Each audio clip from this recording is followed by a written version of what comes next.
Welcome back, my friends. July 17th, 2019, 4:52 p.m. And we're finally back on track here at Into Thin Air. It's been a few days. Our last upload was, 3 days ago, about the 6.6, 6.8 earthquake near Australia.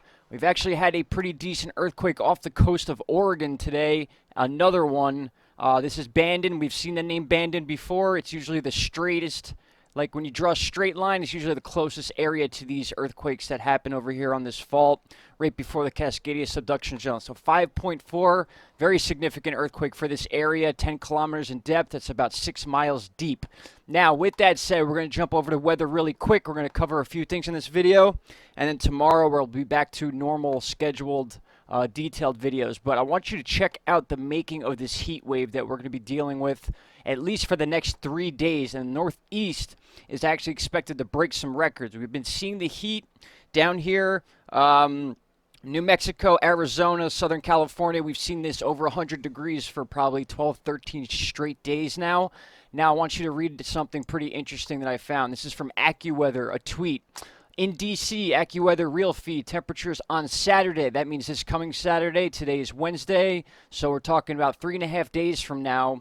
This heat wave is actually going to move. You can kind of follow a line here. This is the jet stream line, and we got some severe weather that's moving out of areas like Iowa, Missouri, and into Illinois as we speak. We'll take a look at that. On radar scope here, we can see some of these are pretty big storms that are now moving into Missouri, and we'll cross over Springfield, and these will continue as they get pushed out. Again, I'm going to show you that wave that has to do with the jet stream and this heat wave that we're dealing with. As you can see here, there's two parts to it. There's one here, it dips down, it gets a little cooler, and then you can see the northeast coast right now is where the heat wave is actually targeting. That's because there's a strip of storms all the way down from basically the Mississippi, Arkansas area and straight line all the way up into the northeast, including a big set of storms, like I said, moving out of Iowa and Missouri right now into Illinois, and that'll be soon Indiana and western Kentucky and Tennessee. So that's something we're going to be looking out for as well. But the big thing is this heat wave we're going to be dealing with. And again, this is for Saturday. Now look at some of these numbers. Albany, New York, the record for that day, this coming Saturday, was 97 degrees in 1991. They're calling for 103 degrees, or 113, I'm sorry, for Washington, D.C. this coming weekend for the Northeast. So you could just imagine what the surrounding temperatures are going to be like. And that's what the temperatures are like in Death Valley, California. So give you a little comparison there. That's a little nuts. You can see down here in Baltimore, they're expecting 102.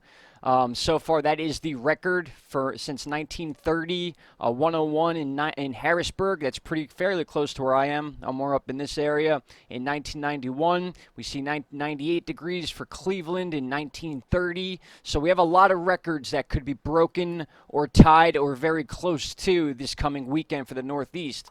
And that's going to happen for a couple reasons. You can kind of see it here on the COD chart as I backtrack here. Frame 200 is current time, and you can see how this little strip here is kind of not touched by the moisture yet. That is why it is still under the heat wave. You can see how that strip of storms kind of follows that cooler air where it goes from 79 and then about 100 miles to the east, it's 94 degrees. That is very easily done because of the weather. You can follow the lightning. That is also making an impact on this situation. And then you can see right here where it breaks. This is where the heat is right now. The storms are moving in, making it cooler. And then this big guy right here, as we showed on radar scope, which you could purchase, $29.99. Lifetime purchase, one time only. You can add additional parts to the program, things like that for monthly payments, but you can own the program forever for 29 bucks. And you never have to worry about looking at a Doppler radar again. You will have this program, great program. We used it for a lot of our tornado situations and still will if that actually happens in this situation. Now, we can see these storms moving into Illinois right now as we speak. That is also part of the jet stream situation, which I'm going to explain now. Here's another infrared satellite that gives you a little bit of an idea of why the heat is in certain places and not in others. And you can see these storms that we're following rolling across Basically, like I said, Alabama or Mississippi, Alabama, all the way up to the northeast. Then you have this negative space here, and you could see how you can also see that on the county by county chart. All the heat warnings are within the central area of the country right now: Iowa, Missouri, Arkansas, even down into Louisiana. Some of these are excessive heat warnings. So what this is going to do is, as the jet stream is dipped down this way and then up, there's a strip of storms that's moving its way into the northeast as we speak. Things are going to cool down for a little while, maybe a day, and then this entire heat wave is going to roll itself over into the northeast. That is why we looked at this tweet from AccuWeather. That is why they're expecting these numbers on Saturday and not tomorrow. Possibly the next day we'll start feeling that heat. It depends on when these storms decide to roll out.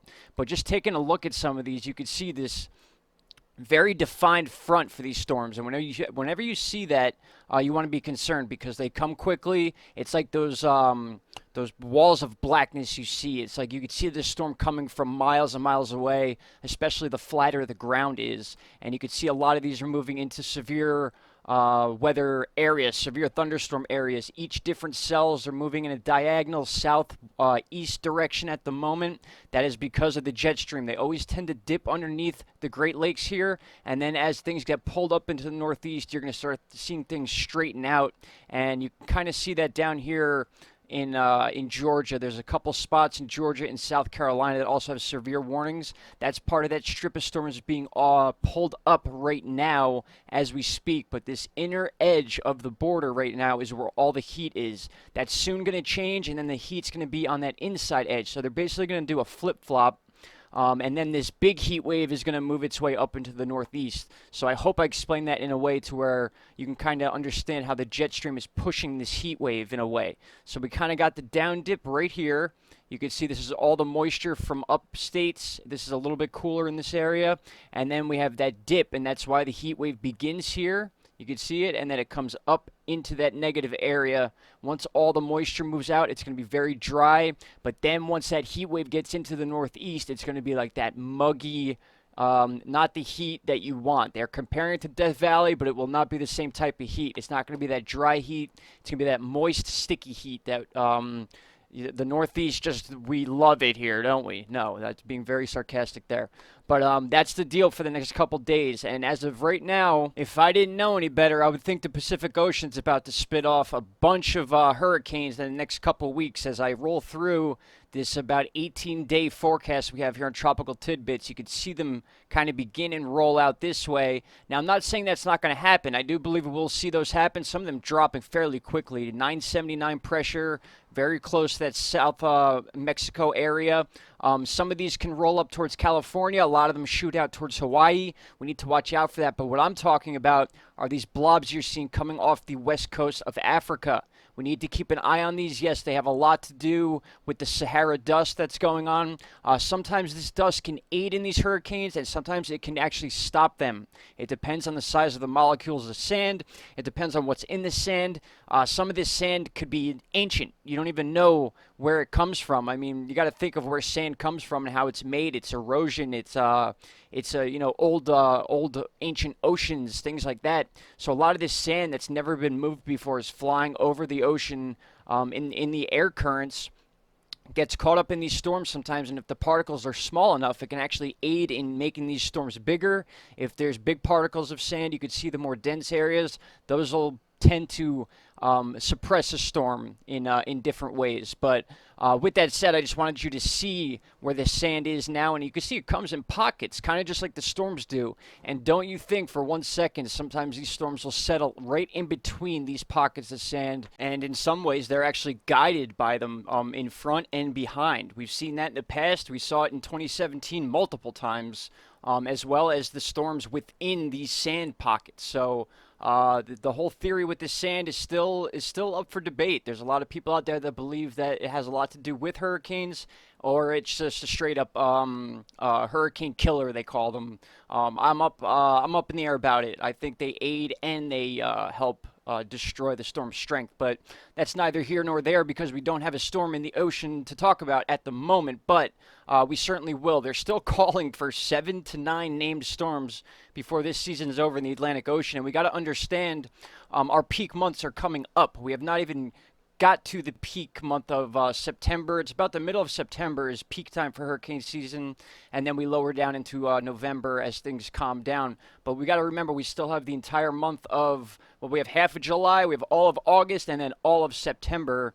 And if we compare anything to 2017, we had basically a storm a week, 10 in a row. That is very capable of happening again as the Gulf, the South Caribbean, and the entire strip, the warm water belt, I call it, from the west coast of Africa to the United States is prime time ready for hurricanes. So that's all we can really say without there being a storm in the water. In fact, I think there is just a tornado warning. There is. Look at that. Minnesota, it will expire in 14 minutes, has a tornado warning at this moment. That is Beltrami Lake, Lake of the Woods it's called. That's a very interesting town name. But you can see right here, this red box is a tornado warning. We've been looking at these pretty often. In the last couple of weeks at least, these storms seem to be moving in a northeast direction back into Canada. It looks like this one's going, but nonetheless, there you have it. That's a tornado warning in the middle or at the top end of Minnesota right there. We'll change this to velocity real quick and just take a look. That very well could be a tornado on the ground right now. That's very interesting. When you see those colors like that, you move into this area where it says the MPH velocity. Yeah, very possible. So we'll keep an eye on this area as well. But just to give you an idea, these are the severe areas as of right now. We got the dip in the jet stream, and then the heat wave is what the main concern is right now. So we'll be talking about that for the next few days. And with that said, I think we covered everything. But again, that is why you're seeing this negative space. I had some people asking me why a lot of these areas are not covered in the heat wave or anything to do with heat. It's because it simply just has not got there yet. And we have the dip going on. It's actually an up dip because it's allowing the hot air to come in from the Gulf and the South Caribbean. So, and then it comes down this way, allowing more heat here. Right here is the jet stream line. So we're going to have a lot of days coming up where the east half of the country is going to be dealing with a lot of heat. Like I said, they're comparing it to Death Valley, and whenever stuff like that happens, it gets my attention big time. So now you can understand why this is sort of a rolling heat moment, and you got your dips and ups and downs with the jet stream that has to do with all of this. So that's all I have for you for now. We'll keep an eye on this tornado warning going on. It's expected to expire in 12 minutes.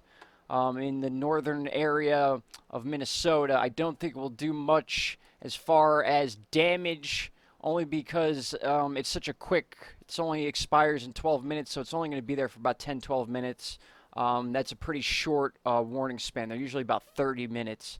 But with that said, guys, that's all I got for you for now. You can see the severe areas all over the Northeast getting marked up right now as we speak, as that strip of storms begins to move up. Once that passes, though, get ready for the heat because it is coming. All right, guys, tomorrow is the beginning of our actual week here on Into Thin Air, so I'll get back to the normal video posting. And I appreciate the patience, guys. I know it's been a long 4 days, but we had some stuff to handle. It is all sorted out. And everything is good on this end. So I just want to thank you all for the positive feedback, the comments, the emails, everything.